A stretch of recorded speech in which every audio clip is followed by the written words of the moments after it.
I know by the title, you was looking like, wait a minute, hold on, hold on.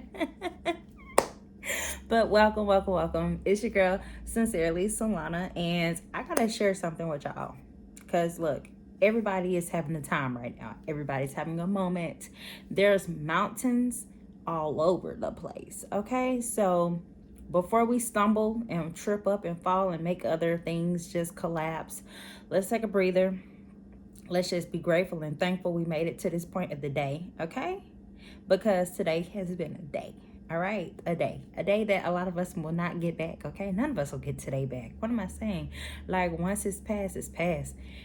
Anyway, I was talking to my husband today, and boom, here comes a mountain. And I'm like, okay, all right, touche, of course. At a better time than now. Why wouldn't one come? Okay, bring out the life jackets because it's about to get real wet, real wet, real quick. Here comes a storm. Okay, so I'm like, all right, God, I'm gonna get out my feelings. I'm put my big girl pants on, and I'm just gonna get on my knees and I'm gonna get to praying because God, you gotta fix this. What is this? Why? No. So I realized, I can't live in depression, can't live in anxiety, can't live in fear, can't live in shame, can't live in unforgiveness, can't live in feeling burdened and weary, can't live in guilt, can't live in the blame game, can't live in none of those places. Okay, I can't live in embarrassment. Who wants to live in embarrassment? No. So I'm like, okay, I gotta lay all these things at the Father's feet because he cares and he really wants us to depend on him, like lean on his shoulder. So I was like, okay, God, I just got to release this to you because if I don't, it's going to be dark time. And what did I do with my time besides be overly consumed with the issue, right? So he led me to Isaiah chapter 40 and Isaiah chapter 41 and Psalms 9. Yeah, I think it's Psalm 9. And so I was like, okay, what am I reading? So whenever I'm going through something, I like to just sit and meditate and let God speak. Okay? Let him speak. Once this is open, he gonna speak to you, right? So he told me, you know what, Solana, go ahead and share it with the people because you're not the only one. You're not the only one that's losing right now. You're not the only one that's in lack and in loss right now. You're not the only one that really needs a breakthrough, but don't know how to break through. Okay? And sometimes it's because we treat God like this, like he's just a little thought in our head or something like that. We forget the wonders that he has done, will do, and will forever do. We sometimes we don't be thinking about it when we're in the midst of a storm. When there's a mountain in our way, we try to go up it and get lost on that mug when really we could tell it to move. Well, we really don't know these things because people don't tell it to us. So I'm just going to share with what the Holy Spirit led me to share with y'all. Isaiah 40, 28 through 31. Have you not known? Have you not heard? The everlasting God, the Lord, the creator of the ends of the earth, neither faints nor is weary. His understanding is unsearchable. He gives power to the weak, and to those who have no might, he increases strength. Even the youths shall faint and be weary, and the young men shall utterly fall. But those who wait on the Lord shall renew their strength. They shall mount up with wings like eagles.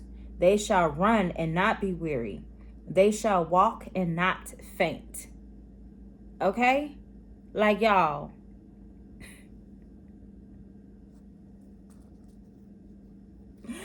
I swear, I just had the biggest pity party just knowing, oh no, when there are people who got it so much worse. Like, they're literally fainting out there. Like, it's rough. Life is it's gonna gotten so rough. Groceries, $100 feed you for 2 days, maybe 3, and that's some sandwiches. Okay, like it's getting really bad. Like it's no joke. Like it's no joke. It ain't even funny for real, for real.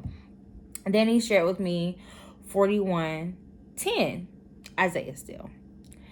Fear not, for I am with you. Be not dismayed, for I am your God. I will strengthen you. Yes, I will help you. I will uphold you with my righteous right hand.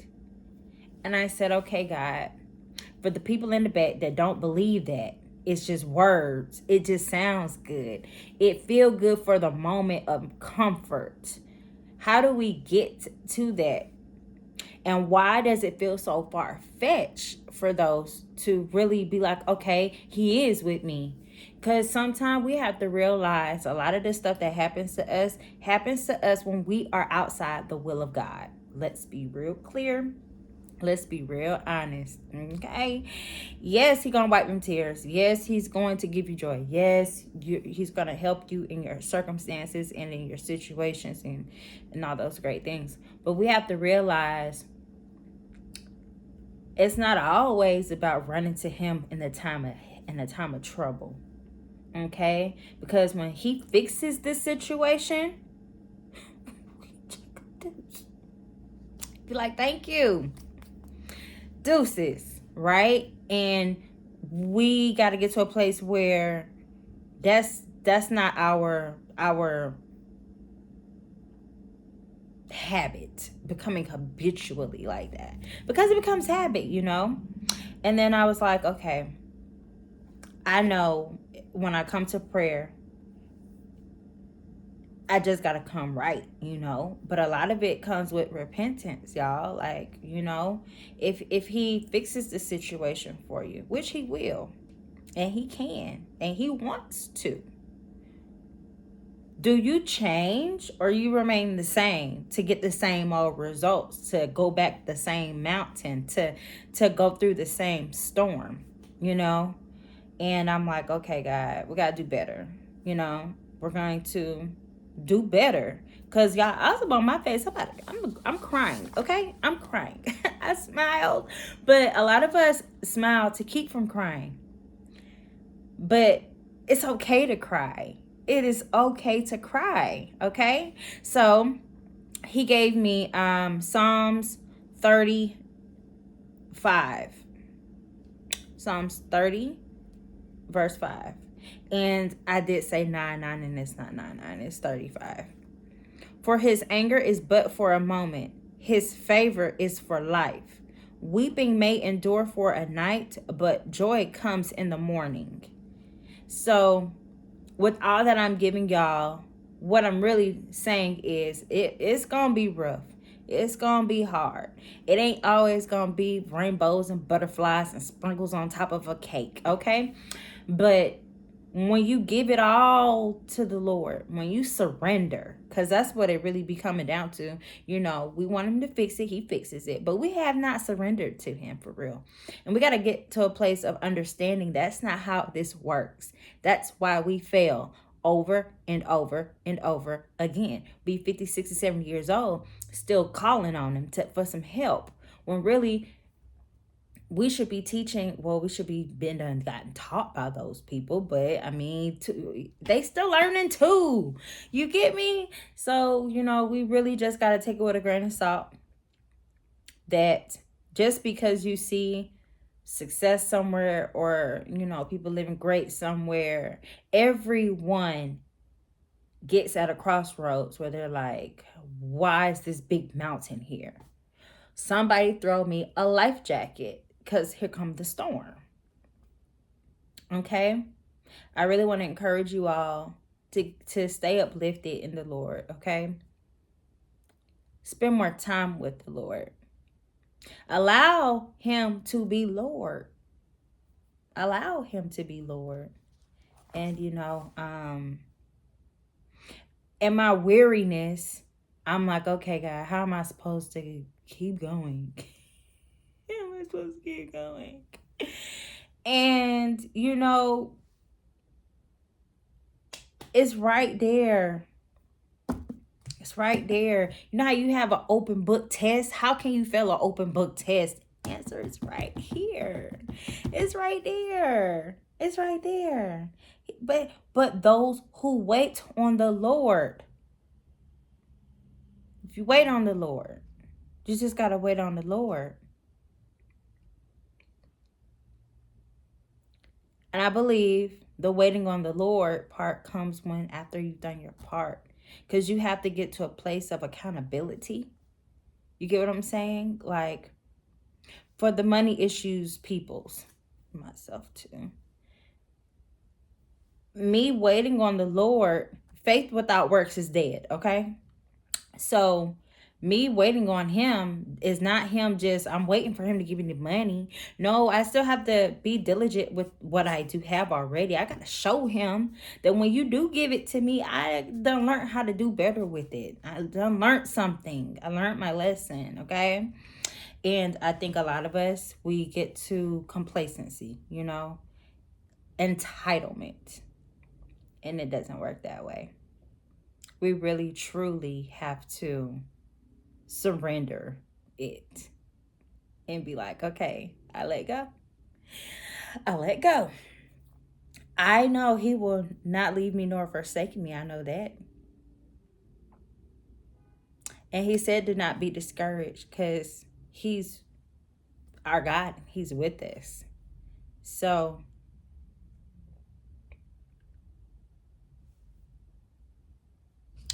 when the wave starts to crash and the flood comes and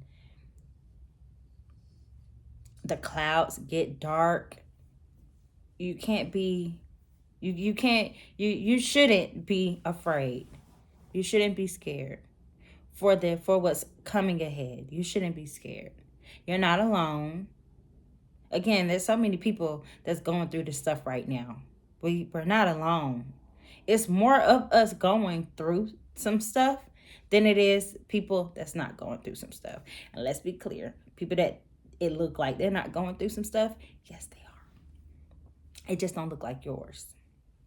It just don't look like yours. So everybody keep other people uplifted in prayer. I gotta keep myself uplifted in prayer.